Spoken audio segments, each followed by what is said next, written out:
Thank you so much for joining us on this Wednesday evening. This is the third in our series of 3 webinars this fall, focused on issues related to children's use of technology to support their learning and development in their early childhood years. So we are so thrilled to be here with you tonight. The topic of tonight's webinar is planning for digital and blended learning experiences. We are sponsored tonight by the learning community of Douglas and Sarpy County. They're one of our key partners in the work that we do here in the Omaha metro area. And I was just struck in thinking today about how, across the learning community districts, the 11 school districts that comprise the learning community of Douglas and Sarpy County, how much variability there is in the types of learning experiences kids are having right now. We have thousands of students here in Omaha Public Schools that are on a 3-2 hybrid learning model where they spend some time at home learning and some time learning in school. We've got thousands of kids across the learning community districts that for a variety of reasons are in a fully remote learning environment. And we also have thousands of kids that are learning full-time in person in some combination based on where different schools and districts are with their infection rates and things like that. We've got lots of educators that are looking for innovative ways to use technology to extend learning, whether kids are in classrooms or at home. And I think we have all educators right now, everyone from infant and toddler teachers to home visitors, up through elementary and secondary schools, looking for new ways to engage families virtually during social distancing when we can't have them physically present in schools as we usually might. And all of this could change at any moment. So this is kind of the context that we're working in right now. And we are just here really with the goal of ensuring, as we have mentioned in many of our webinars before, quality, continuity, and equity, right? We want to ensure that all children are experiencing quality learning, whether they're doing it remotely or in person. And we really believe that we can create quality learning experiences for children in a remote learning environment. We want to have continuity for kids as they're going back and forth between learning at home, learning in school, and knowing that there are going to be changes to the models that we're using over the next few months, and that just might happen. And we want to ensure that all children, regardless of where they're attending school, where they live, what their home context looks like, have access to quality learning experiences. And that's a tall order. I think I speak for everyone when I say we're eager to get kids back in school full time in person when it's safe to do so. People miss being with children full time. Kids miss being in school. Um, but what I hope for tonight is that you learn some things that are going to help you to better engage kids and families in these unprecedented times, whatever learning context you're in right now, but that you also learn things that you'll be able to integrate into your practice long term, long after the pandemic, when everyone's back to normal, that there are tools and strategies and that we can be using in the digital space that serve everyone well. So that's my hope for you tonight. I will just introduce first our lead presenter, Dr. Chip Donohue. Chip has joined us for many different learning engagements over the past several months, and we're so lucky to have him as a consultant. Chip was one of the founders of the Tech Center at the Erikson Institute, and he's been a senior fellow with the Fred Rogers Center, really just one of the best people out there to help us learn about how children learn through technology and how children's media can support learning and development. So we're really fortunate to have Chip with us tonight. We've also got a really excellent panel with us that are going to be sharing with you one by one their experiences actually, applying remote and blended learning models. So I'm really excited to hear from them as well. So in learning from all those folks, we've got 4 kind of key concepts or goals for our learning tonight. We're going to really emphasize the idea that relationships are what matters most, regardless of whether you're in a remote or a hybrid or fully in-person model, that we all know as educators that relationships really come first. That when we're using technology to support children's learning, especially if it's remotely, that taking a multisensory approach is really valuable. That there are really some basics, some essentials that we can rely on to help us achieve success in virtual teaching, and some pretty concrete practical tips that we hope you can glean from what you're going to hear from our presenters tonight. So with those as our sort of anchors, I'm going to turn it over to Dr. Donohue to kick us off, and then we'll hear from each of our panelists, and I'll introduce them in sequence. So take it away, Chip. Great, thanks, Amy. Starting again with the words that Amy said before, relationships matter most. In the early years, we know this. This is not new to early childhood educators, but sometimes I think we're losing the thread a little bit when we get into these virtual environments. I talk about touch points, and if we were in the classroom, you would know what your touch points are and you would know how to increase them. But online or in a virtual setting, notice the contributions. It isn't just participation that matters in a virtual environment. We want to get kids contributing to the learning and the back and forth. We want to encourage interactions, child to child, teacher to child, nurture relationships again, teacher, child, child to child, this sense that we are all in this together and that fundamentally we come back to that. Promote collaboration. And again, this idea that we are a class, we are a group of students together. We're disparate in a way, but virtually we're not. And so coming back to that notion, and then of course that fits into the idea of building community right from the start. And I bring these touch points back because we know these as well, and we know how to do these in the classroom. So one reminder is that since you know how to do them in the classroom, you're not starting with nothing when we go virtually. I like to talk about this as a multi-sensory approach to virtual and blended teaching. And I want you to just reflect on the senses that I've described here. All of us as humans have a sense of place, and place has been disrupted for children, and place has been disrupted for you. So how do you create that sense of place that you know how to do in your classroom when children walk through the door? How are you going to do that in the virtual space? We all have a need to belong, to have a sense of belonging, that we belong here, that people are ready for us and respect us and care about us. So think about that as well. Everyone needs the sense of safety and security. And what I learned online as an online instructor for adults is people don't contribute. They don't participate actively until they know they are safe, until they know they feel secure. So that's really important as well. Again, back to the sense of connection and relationships and interactions and sense of community. So place, belonging, safety and security, connection and community, the 5 senses. Down at the bottom, I just added this phrase: your familiar, comforting, and encouraging presence trumps the unfamiliar. This is all unfamiliar for all of us, but you're not unfamiliar. You're the teacher. You're the one that the children are looking to help them through this. That's more important in so many ways. When I was doing online learning for early childhood teacher education, so adults, we came up with these 5 essentials, and I think they really carry over nicely. As an online instructor, as a virtual instructor, you have to find your voice.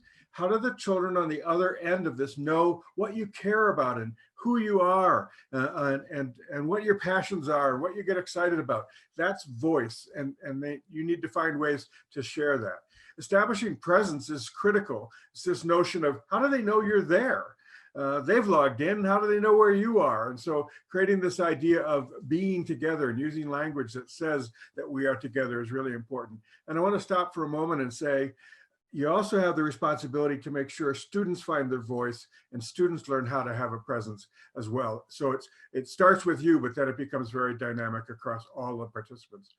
Tell a story is really this notion of using narrative and storytelling, and with adults, less academic language and more language that connects through telling stories. So we remind instructors of that.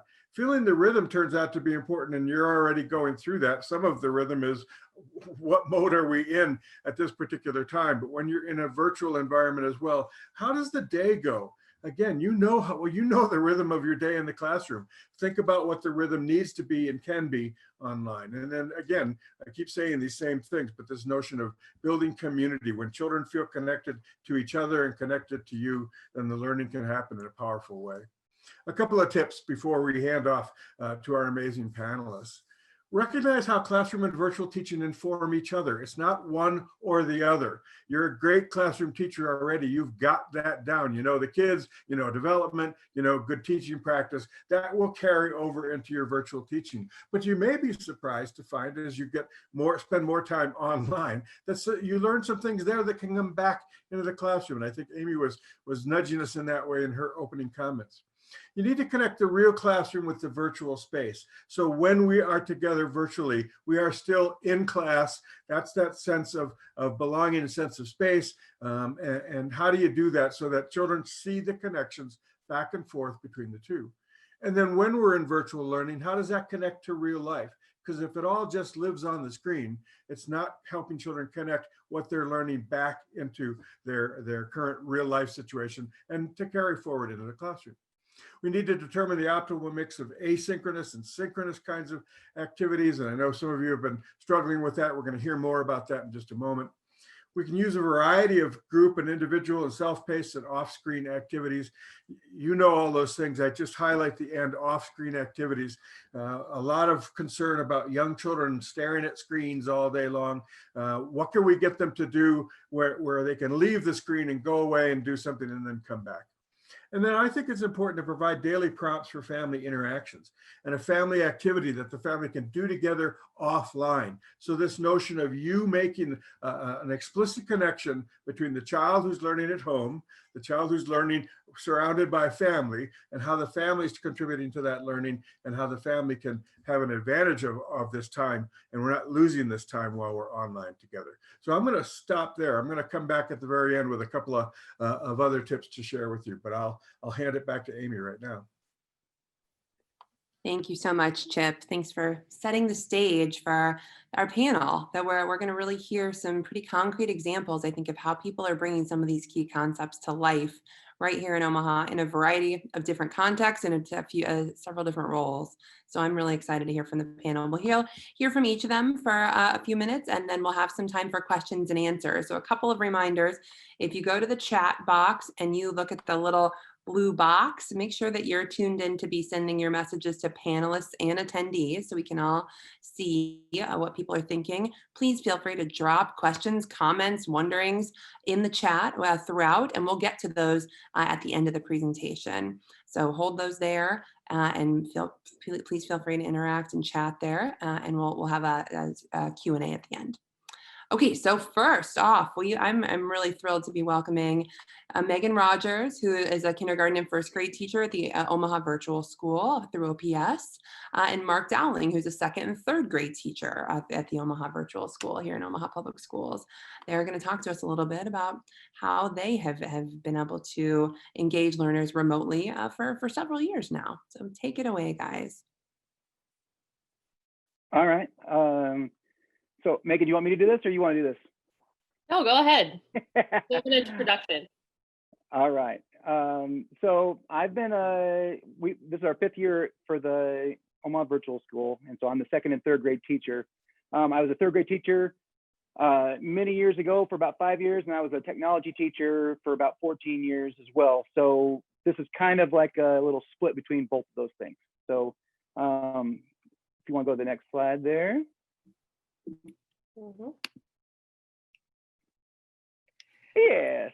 So what we're kind of going to do here is just show you a few of the apps that we have been using, that we've used for the last few years, some that are newer and that we just have had really, really good luck with. So some of the things Chip was talking about, building those relationships and community, getting apps that are engaging for all the kids, and then also apps that we can give feedback to and we can get feedback from the kids. So Seesaw, which is awesome, Flipgrid, Epic Books, and even a little bit of Minecraft.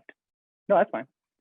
All right, so this first one, Seesaw, we just use it all the time. And my wife's a first grade teacher, and so her school started using it this year. They keep adding more features and more features that just make it easier for remote learning, even for when you're in the classroom. So I just have a couple examples that I'm going to show, and so is Megan. This was the first one, and we did it kind of at the beginning of the year because we wanted to build that, like they only see me from the chest up. So it's really important for us to kind of let them know a little bit more about us. So I think it's really important to put videos. I have videos on a lot of my activities that I do. Flipgrid and Seesaw are both really good at that, but just having them see your face, not just hearing your voice, and then let them do the same thing. So Seesaw, just not too long, created these multi-page lessons that you can create. And so since Megan and I are both ambassadors, we get that for free. It's just amazing. So like one of them was take a selfie, write your name beside it. So really the first one was just getting to learn the technology. So having them take the pictures, having them use all the different tools, the writing tools, the typing tools. And then the second page I thought was really important was showing their school space at home. So where are they at? Do they have a desk? Do they have a chair? Are they laying in bed? We really want to see so we can have them share a little bit about where they're at. So so we had them do that, and then just some of their favorites. And then you can just link it from page to page. Go ahead, Megan. And then one of the awesome things about Seesaw is the ability to do comments and then have an actual conversation back and forth. So one of my students, he just put in a random post, which is awesome. I've told him all the time, you don't have to wait for my activities. You can just put in your random post. And he said, I commented, I said, that's a crazy skeleton. And he said, thank you. And there's 12 more. Did you see all 12? And I'm like, oh my God, no, I did not see all 12. So then I went back in, and then I went, and he has a different character on every single page and a different name and all this. So just that back and forth. And then on this left slide, just having him want to bring his brother in and showing a little piece of himself and him singing on there and dancing. I just think it's fantastic to have that community back and forth.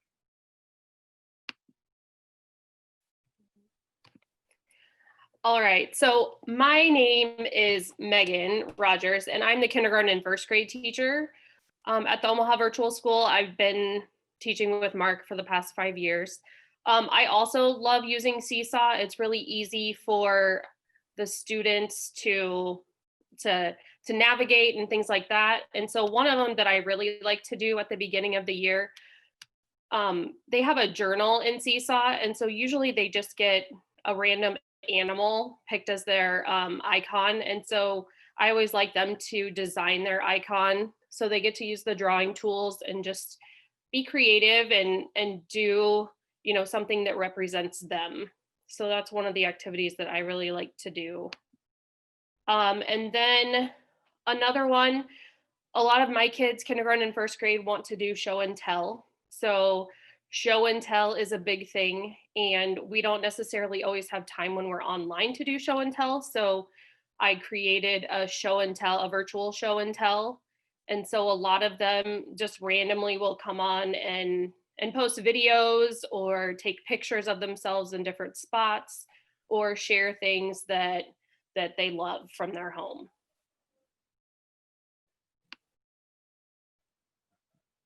All right, so Flipgrid is, and I'm sure most of you all know what Flipgrid is. It's an app where you can go in and you can do videos. Well, they've added you've always had comments, but now they've added word comments. And I've told the kids, I'm like, well, you can do word comments in Seesaw, and I'm not going to tell you not to do them here, but I really want to use Flipgrid as a way for them to be able to talk back and forth with each other and visually and be able to do it. So one of the activities that we just did a couple weeks ago, we were working on writing complete sentences, and that can be kind of a boring topic. So I said, how can we connect it to them? And so we were thinking, well, they know themselves the best. So we talked about these 2 truths and a lie. So we had them create 3 sentences and 2 truths and a lie. And then we were practicing writing them, and then we ended with recording them. So they went on here, and I moderated just because you just never know what they're going to say. And so I want to keep it moderated so that I have to approve everything that comes on. And so, but you have to be careful because they start doing comments, and then you have to moderate all the comments. So it could be a handful, but it's really great to get them in there. They show their personality when they're doing it. And again, when I put it on here, I have a little video of myself kind of explaining what's going on. And it's just, this has really been a great turnout because I've got some kids that are face-to-face, some kids that are remote. And so I have them making comments on the kids that they don't know to kind of just build like we are one huge class. Even though we don't have class all the time together, we can work together, we can make comments on each other just to get ourselves knowing each other a little bit better. I did kind of the same thing with Flipgrid. I gave them some questions to think about, and then I created my own video for getting to know one another. And so you can see that on their different views, there are tons of views, so you know that they went back and looked at one another. I think sometimes when they're online in class together, they don't necessarily get to know a lot about one another. So the videos kind of give them that opportunity to go and look and get to know some of their classmates. So that was really interesting, and I liked it. I went and made a comment on everyone's video just so that they knew that they're just as important as anybody else, and I invited them to make comments on their classmates too. Anything else with Flipgrid? I don't think so. Okay. All right. So Epic Books is an app that I use a lot. My kindergarten and first graders really love it. You have it's really great for student choice. There's tons and tons of books on there and different topics, fiction, nonfiction. So you can create collections. So these are just some collections that I created that kind of go along with what we are learning or what we're working on. They also have like this activity calendar that you could share with families. It just gives them an idea of something they could do each day dealing with books on Epic. And then this is something new that I started this year. Another teacher, she's on Twitter. And so I saw it on Twitter. She creates a collection every month. And so it's a collection of books based on, she does like a elementary and then like a middle school one too. But it's just different books to get the kids interested. So like we just meet as a club. So today I met with kids in the afternoon. It's optional, they can join. And we read a book, and then the person who also created this, they use Padlet, and so you can go on Padlet, and she has kind of some discussion questions there for you to kind of talk about. So we talk about that as a class, and then I let them go on there and make their comments. What was their favorite part or whatever, and they like to see what other kids. We look at all the kids from there's a lot of different states that kids are on there, so it's a really great opportunity for them, and they really like it.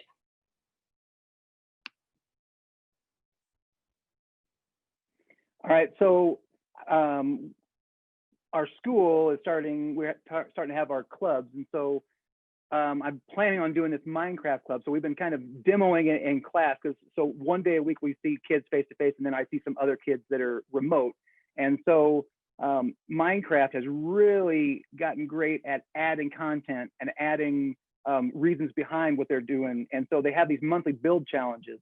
And so unfortunately, the way it's set up right now, we can't collaborate in the same world. Like 5 years ago when we were doing this, I could just create a world, name it Tuesday morning, and they would open up theirs. And as long as we're on the same network, they find Tuesday morning, they join it. And for some reason, it's not jiving really well. So we can find this, we can search for this world called Build a Better Bedroom, and they can find that and they can join it, but they're on there individually. But if you're talking about engagement, there's no app out there that I know of better that will keep the kids engaged like Minecraft will. Now we have to make it up front, but this is not like your at-home Minecraft. So we're not killing, we're not maiming, we're not doing a lot of those things. All right, but there's a reason, it's very intentional why we're in there. So they go in there, they see a billboard, they see a chest, they have all their materials, what they're going to do, but then they have the choice of where they're going to do it, what it's going to look like. And so we just had a treehouse build in class on Tuesday, and it was fantastic. And so I'm really looking forward to those monthly challenges. And it's for any if it's a novice or whatever, it doesn't matter. My kindergartner here at home, I've got 4 boys, and I've got a kindergartner and a 3rd grader, and they play with their freshman and junior brothers too. So all 4 of them are in the same world doing it. So kindergarten, I know they'll be able to do it. So it's just something really engaging. They have tons of lessons in there that they can find and work with. And so I'm just really looking forward to it.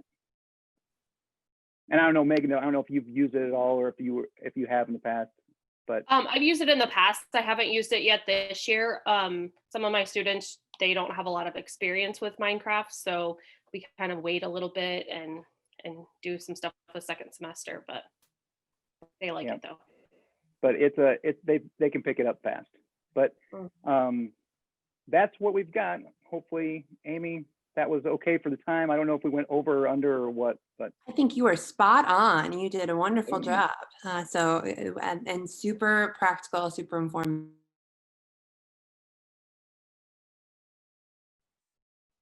Sorry, I was muted for a sec. Great job. Thank you so much. If you guys have questions for Mark and Megan, please feel free to drop them in the chat. We can get to those later. And please note that all the slides that include all the detail and examples of the stuff they're doing will be available on our PD for All website after the webinar, and you'll get an email with a link to that. So all the slides from tonight will be available to you just shortly after the webinar. So we will move now on to Principal Tony Gunter. Principal Tony Gunter is joining us tonight, and he is the principal at Kennedy Elementary School here in Omaha. He's going to share with us from a leadership perspective what it's looked like to lead adults and children through this process of remote and blended learning. So Principal Gunter, I'll give you a second to get your slides up and pass the mic over to you. Thank you very much, Amy. Well, good evening and welcome. And I have to tell you, I'm really thrilled to be here. Once again, I'm Tony Gunter, I'm principal at Harvard Kennedy School. This is my, oh my gosh, so many years in education, but I tell you, technology and learning has been a passion of mine since, I don't know, since the beginning of time. And I think the most important thing I want you guys to take away from is to realize that the world has changed. I mean, when we look at educating kids and the learning environment, we're in a whole different world. And, the term of digital immigrants and digital natives, has been thrown around real loosely. But I think with this pandemic, it's really come to light how important connectivity and technology can come into play in reaching all learners. But that cannot happen unless we have a tremendous impact on the classroom teachers to get them prepared for this type of environment. And when we look at, how prepared, the more prepared they are, the greater impact they're going to have on our students. And they have the greatest impact on student learning, student outcomes. So, I'm very into inquiry-based learning. So, I mean, we have to, think of these driving questions. What would motivate and inspire teachers and leaders to want to grow into designers of digital learning instruction? And then how do we prepare our students for success during at-home learning? And this is a question that I posed to a cohort of teachers in the think tank back in, actually over a year ago before the pandemic really started, to help prepare for a blended learning environment. And these questions really help us drive our next steps to see, what does it really look like in the different environments for our kids to learn.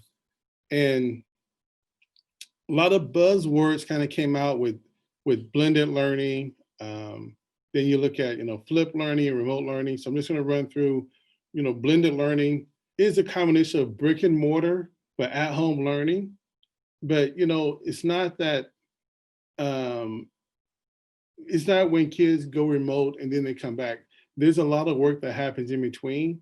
And part of that can happen within the framework of flipped learning, which, allows the kids to do some pre-work and pre-teaching and take that inquiry piece of what they're learning and focusing on and bring it back to a classroom for a deeper instruction. And then you look at remote learning and the terms asynchronous and synchronous. Asynchronous means that, they're watching a video of a teacher teaching, but they can rewind it, many times, have the teacher repeat it over and over again, versus synchronous is live teaching, kind of like how we are right now with this webinar. What are the pros and cons of all? So we had to take a really close look at that. And we looked at where we want to go and what we want to do, and we talk about, what's the benefits of blended learning, and because that's where we're headed. And there's some advantages for teachers and students. So we look at all these things. The thing that really sticks out to me is agency and giving kids voice and choice in their learning. And that starts as early as 3 and 4 years old, 5 years old. It starts really early to give them that voice and choice some authentic work, and like Megan and Mark were talking about, those are things that they were doing through the Seesaw and Flipgrid app. So they kind of, they have that background in there to kind of make it happen. When you look at, the overall picture of all this, it still boils down to good teaching is just still good teaching. It doesn't matter whether it's in person, whether it's in a blended environment or virtual, it doesn't matter. And that's what we need to focus on, is how do we take best practices to a digital world so that we can really magnify and accelerate learning with the digital resources that we have. So we talked about best practices, lesson planning, setting norms. And when you see some of these things, Chip talked about the whole pieces that's required for learning, and you'll see some of these things in here. But when you set norms and structure in classrooms, it really helps develop that classroom culture. How things are structured, having a team builder to build relationships, knowing your content. I mean, these are all things you have to plan and prep for, regardless of what environment you're in. Then you look at engagement. How do we engage kids? And engagement just, doesn't mean that they're on task. They're actually, communicating with each other, or they're using different chat rooms, or there's ways for them to really give a response and engage and build off each other's thoughts and thinking during an actual lesson. And then you also want to know how to differentiate, because not all kids need the same instruction. So how do you use breakout rooms or small groups and, give kids what they need at the moment in time? And these are all things that teachers have to take, in consideration. And as leaders, we have to prepare them for that. And when we look at how we prepare them, the best thing that we did was look at, different tools of feedback and assessment to maintain those best practices no matter what.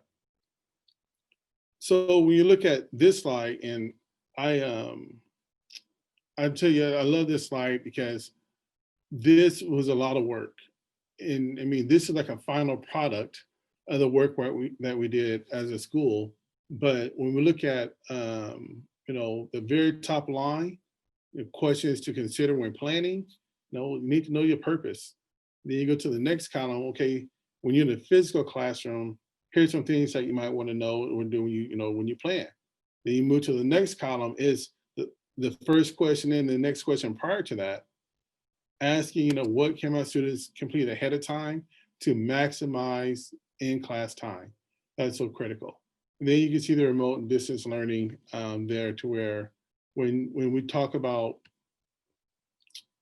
how, here, one second here, how we engage with our kids and how we can get some type of feedback, is really important, to where distance learning and remote learning, there's some kind of workflow or feedback within that.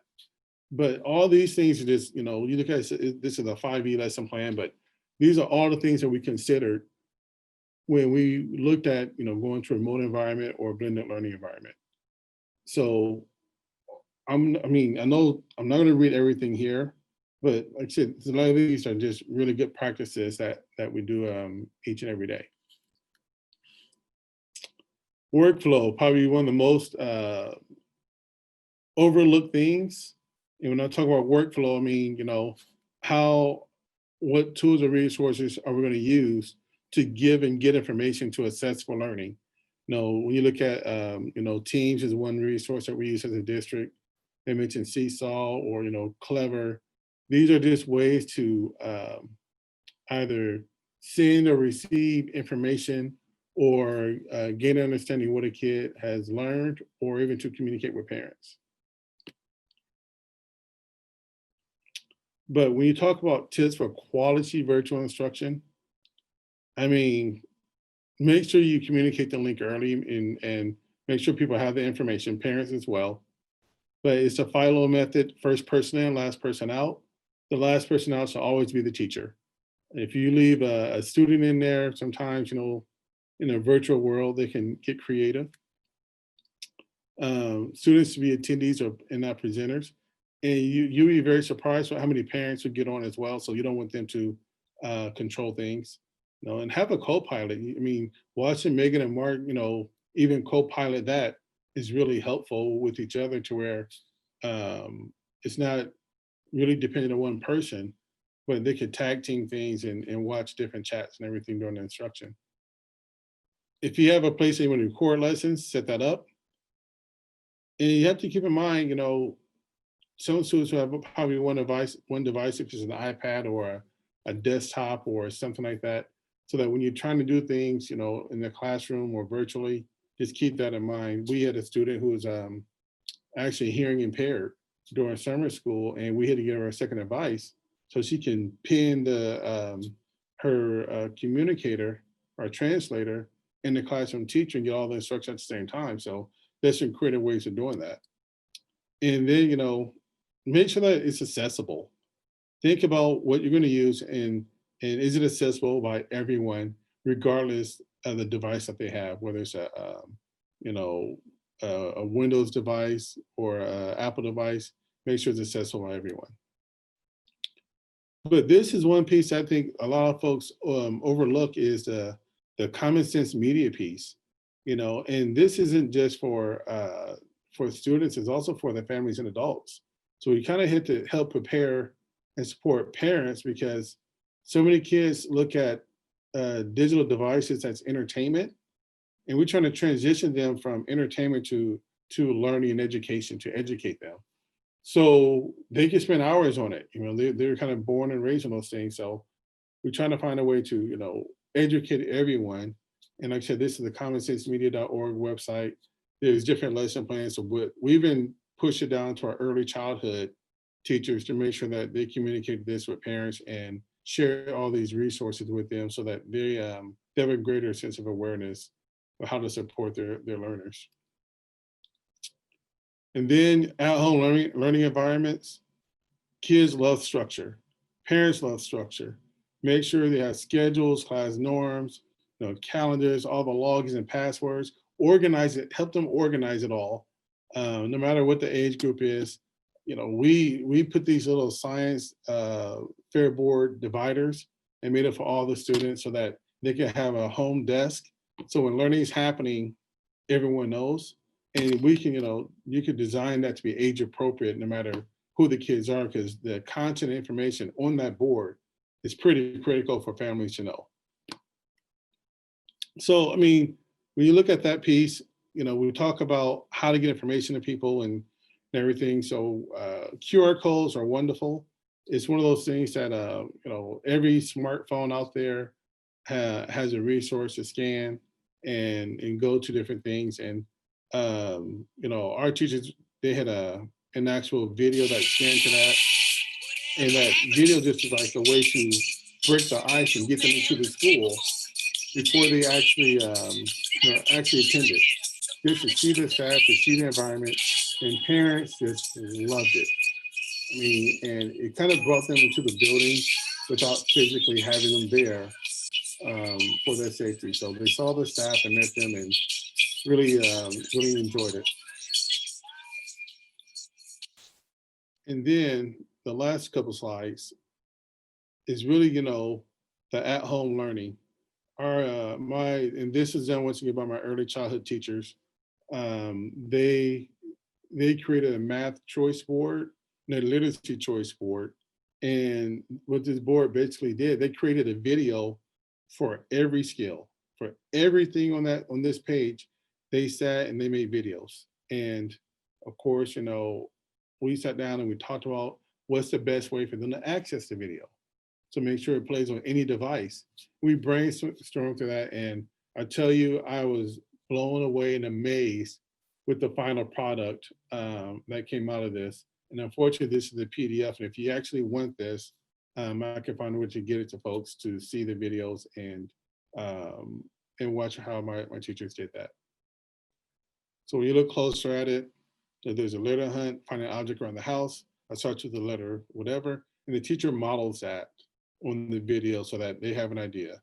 This was so helpful to our parents because our parents were, they're not educators. They don't know how to do these things. So we can, model for them, share with them, and help support them. So I'm going back to the driving questions. Now, what would motivate and inspire teachers and leaders to want to grow into designers of digital learning instruction?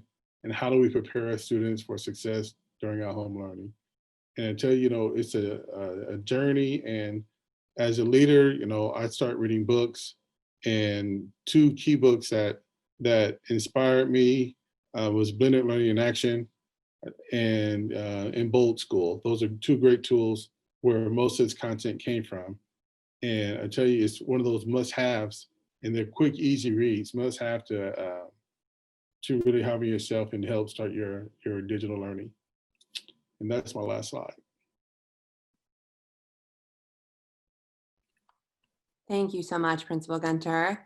That was just like so many practical tips there for how you've set up school this year to really, embrace the benefits of, remote and blended opportunities and vision for how that extends into the future. So very much appreciated. Last but not least, we are welcoming Octavia Butler, first grade teacher at Gomez Heritage Elementary School, which is one of the Buffett Institute's full implementation schools. Very excited to hear about how remote and 3-2 learning models are happening in Octavia's classroom this year. Go ahead, take it away. Share your slides and share with us what's been going on in your classroom.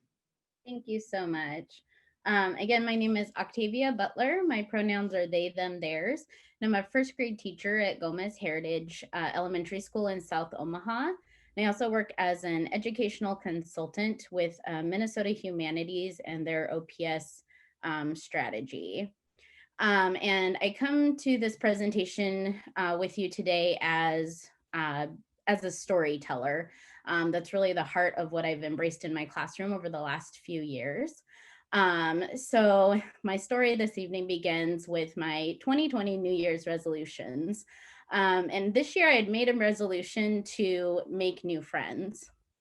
And as the landscape of our lives rapidly changed this spring, I thought this resolution, which I really felt silly about kind of to begin with, was just doomed. But this summer, as I began to reflect on the year up until that point, I realized I had actually accomplished this goal in some really unexpected ways. And the key to that for me was community. So no matter what each of our situations are, connecting with our community is particularly essential at this time. For my graphic this evening, I went with just some keywords to help guide kind of my piece here. And one of them on there is challenges, which I have decided to keep up there. I'm not going to speak a ton about specific challenges, but we know they exist in this new reality. So I want to begin with communication. So communication has definitely been the key in connecting with families in particular. Working with early education students, parents are very essential to our communication and success at this time. And I've just been trying to connect with families, any way that I can, and have definitely communicated with parents, caregivers, and even siblings more than any time in my past. And the moments of connections with my family, no matter what platform it is, it really just reinforces my ultimate hope from this whole situation and what we can learn from it. And so my hope is that we're able to amalgamate the best of what is coming out of this situation, the silver linings, our new tools, the new learning that we've all done as professionals and can bring to our students, and really having to focus on what is most essential for education. And I really believe that this is a moment that we can grab onto in order to actualize a shift into a clearer view and some action on what 21st century education can look like. So this moment of disruption, in my view, is not a pause. It's a moment for us to seize. And so educators, all of us who are working in a multitude of roles and in the lives of children, we've definitely proven to be reflexive in this time as we adapt to changes and the challenges. I know that I have definitely pulled out a backup plan or two and have had moments where I wish I had a backup plan, like when you lose both of your devices on Teams and you don't know where your class went.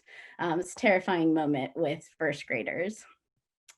So for me this time, as reflexive as we all have been, I think it's also important that we take time to be reflective, even if it's just for 1 minute of our day, to reflect on the successes, the changes, and especially those that have benefited you and your learning community. I know at Gomez, some of the changes that we've made through this time, we look at them and say, why weren't we already doing this? Like these are great things for our school to function better anyway.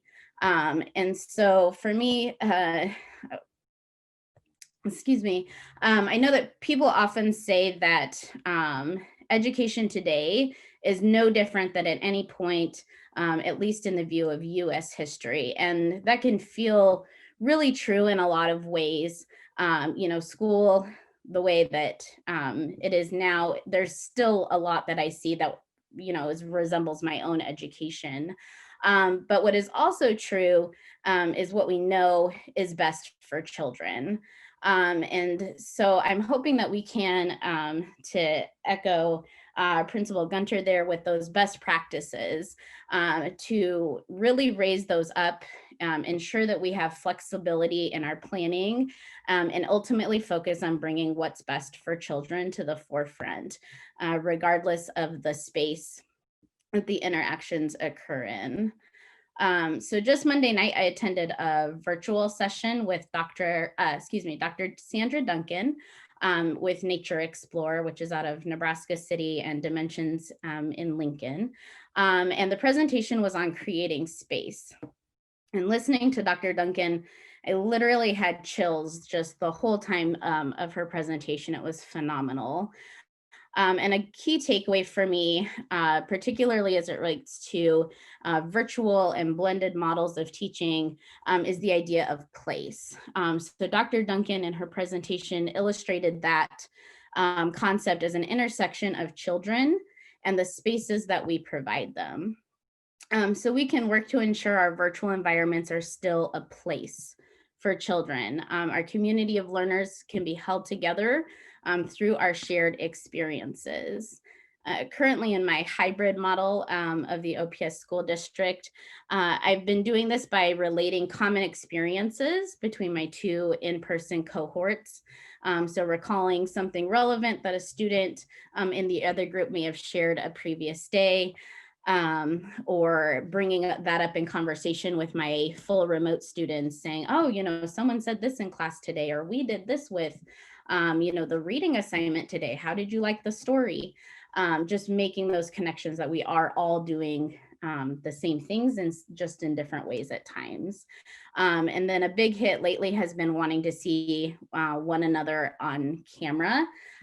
So it's pretty easy to display my remote students for my in-person students to see, but we've been trying to get a setup that will be easier for the at-home group to see the students who are in the classroom too. So that's just been a really nice connection piece for them. And the final thing that I'd be remiss not to mention is the value of joy. So I encourage you to find your joy together with your learning community and embrace it. And for my students and I, our joy definitely comes from our time in nature. At Gomez Heritage, we have 2 certified outdoor classroom, 2 dozen raised beds for gardening. And we've also been exploring some other sort of open and green spaces for additional recess areas. And so those moments that we've had outside in person have been just really great opportunities to encourage them to get some fresh air, some sunlight, definitely taking that full break from technology and the screens. Finding joy in pine cones today was the big thing, and learning about pine needles and just all the different things we can find outside. We've been looking for nests too that we've found in the trees.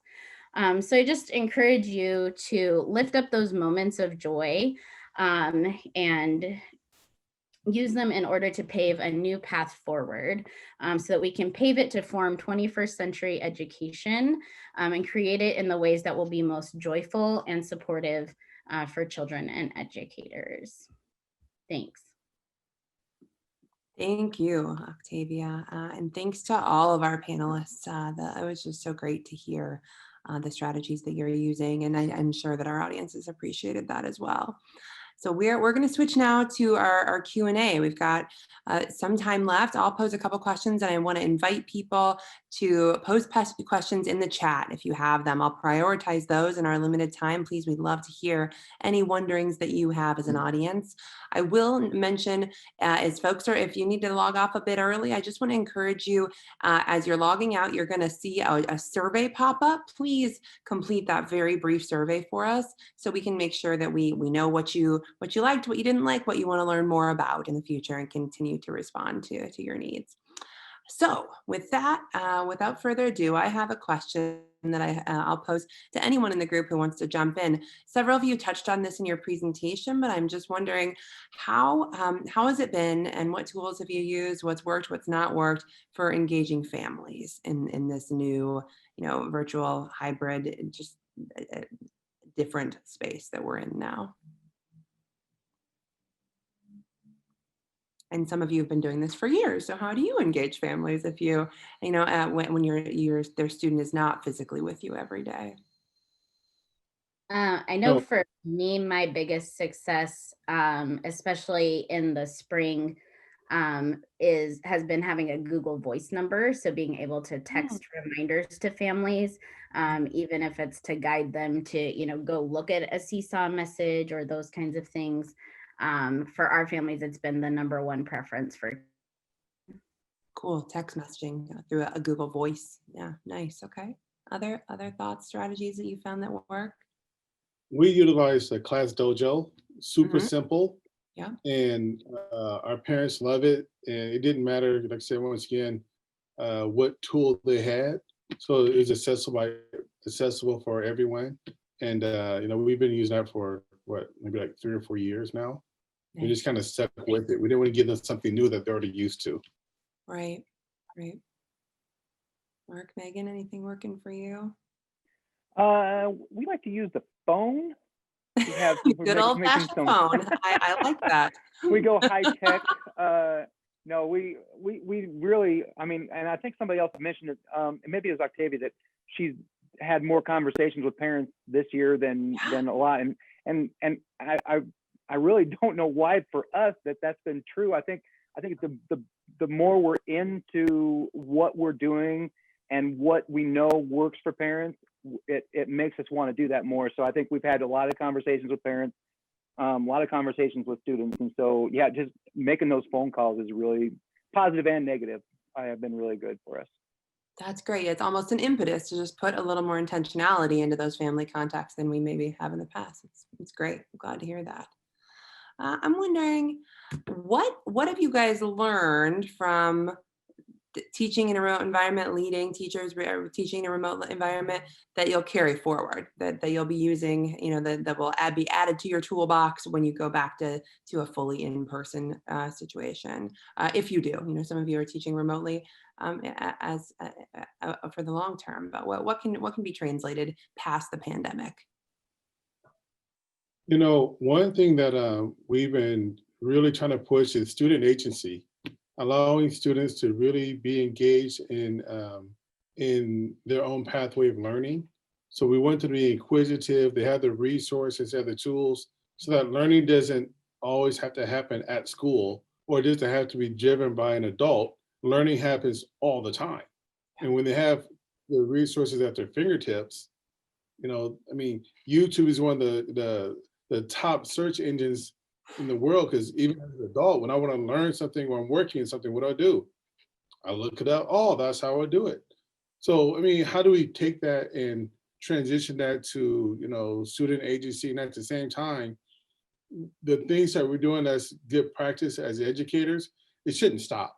I don't want to sound, critical, but we're finally catching up in Nebraska and Omaha with with this digital age that's been going on for 15 years ago.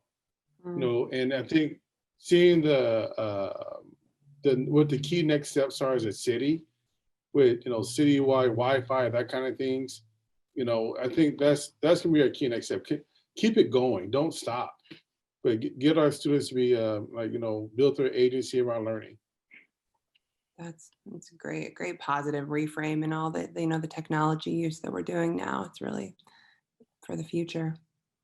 Other thoughts from Yeah, can I echo what Principal Gunter said about the agency and the investment of students in their own education?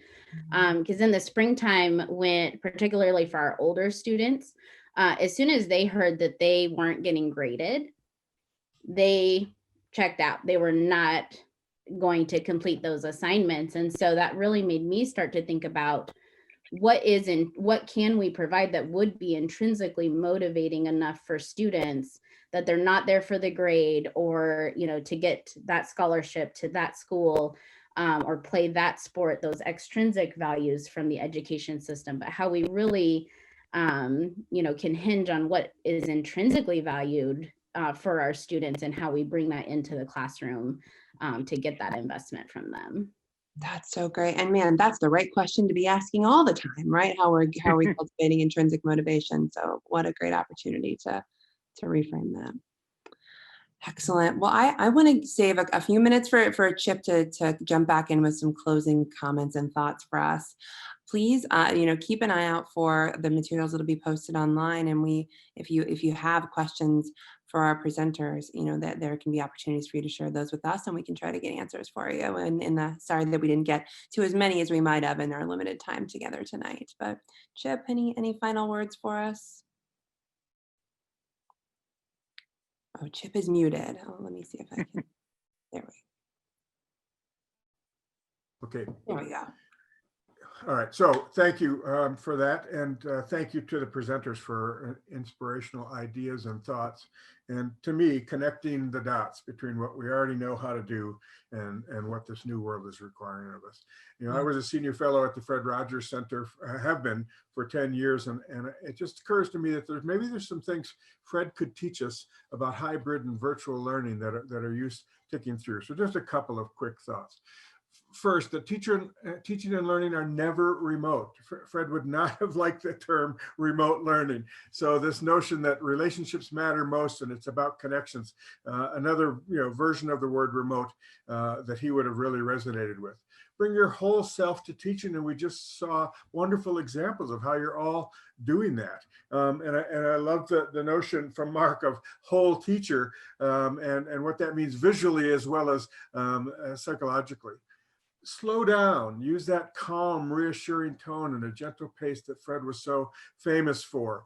We don't have to rush through all of this. Keep our routines consistent and predictable. And that notion of, especially with the youngest children, consistent, comfortable routines, help them feel confident. That's where we get the agency coming from. Sorry, this has gone wild on me. Oh no. Wow. There we go. Sorry, I've lost that one completely. Oh, that's okay. That's all right. Okay, there we go. We're back, I think. I hope you're back. This notion that Fred had of in mass media, talking to one child at a time, that idea that you're making contact with one learner at a time, but of course, all the children as well. Give children time online, but offline to notice and be curious and wonder. Model it's okay to make mistakes, that we don't all know how to do all this, and it's hard to learn something new. Fred was so wonderful at showing children that it isn't easy to learn something new. And then in the end, let them catch your enthusiasm. You know how to do that in the classroom. When you can do that virtually as well, then the learners on the other side of this transaction get excited about learning, get excited about knowing you, and get excited about being excited themselves around the process of learning. So I'll stop there, and we'll go back to Amy. Thank you so much, Chip. Thanks to all our panelists and all the attendees, all the folks working behind the scenes to make this happen. We will not see you for another webinar for another few months, but we have lots of really cool resources that we're going to be sharing with you online, including recordings of this webinar and the others in our series, some online professional learning guides that will be launched soon. So please keep an eye on your inbox and on social media for lots more resources to support you and your students and families over the coming months. And we'll see you again real soon. Take care, everybody.